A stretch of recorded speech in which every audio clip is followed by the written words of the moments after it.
Hello दोस्तों, नमस्कार, प्रणाम। बहुत ही प्यारा चुटकुला नाच गीत सुनाने वाले हैं। और आप लोग को पसंद आए तो लाइक कीजिएगा, शेयर कीजिएगा और कमेंट बताइएगा कैसा लगा।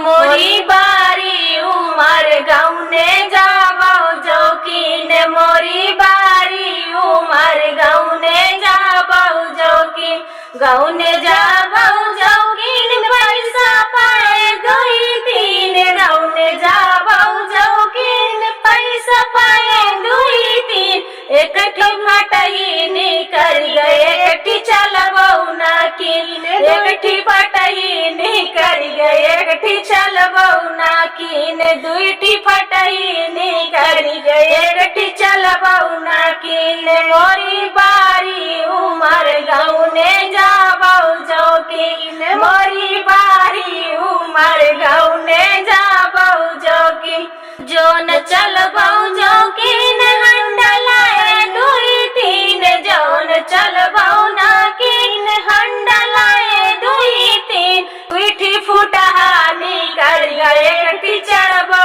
नाकिन, दुईठी फुटहा निकर गए, एकठी चढ़बो नाकिन, मोरी बारी उमर गौने जाबो जोकीन, मोरी बारी उमर गौने जाबो जोकीन, जौन चढ़बो नाकिन, चाउर नाये दुई तीन, जौन चढ़बो नाकिन, चाउर नाये दुई तीन, जौन चढ़बो नाकिन, चाउर नाये दुई तीन, दुईठी इधर उधर होई गए, एकठी पकबो नाकिन, दुईठी इधर उधर होई गए, एकठी पकबो नाकिन, मोर बारी उमर गौने जाबो जोकीन, मोरी बारी उमर गौने जाबो जोकीन, और जौन चुरबो नाकिन, बाभन नेउते दुई तीन, जौन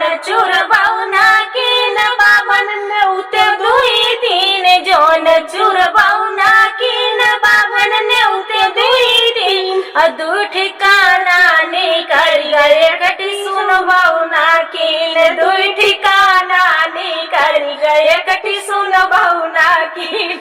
मोरी बारी उमर गौने जाबो जोकीन, मोरी बारी उमर गौने जाबो जोकीन, जौन सुनबो नाकिन, डंडा मारे दुई तीन, जौन सुनबो नाकिन, डंडा मारे दुई तीन, जौन सुनबो नाकिन, डंडा मारे दुई तीन, और दुईठी अगल बगल लाग, एकठी लाबो नाकिन, दुईठी अगल बगल लागा, एकठी लाबो नाकिन, मोरी बारी उमर गौने जाबो जोकीन, मोरी बारी उमर गौने जाबो जोकीन, मोरी बारी उमर गौने जाबो जोकीन, रोई रोई भी गैया चरवा, नैहरवा से केहू नहीं आवे, रोई रोई भी गैया चरवा, नैहरवा से केहू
चकैया पन बिचरवा नैहरवा से केहू नहीं आवत भैया मारे होते तो खोज खबर लेते भैया मारे होते तो खोज खबर लेते खोज खबर लेते हो खोज खबर लेते भैया मारे होते तो खोज खबर लेते भौजी कया पन बिचरवा नैहरवा से केहू नहीं आवत भौजी कया पन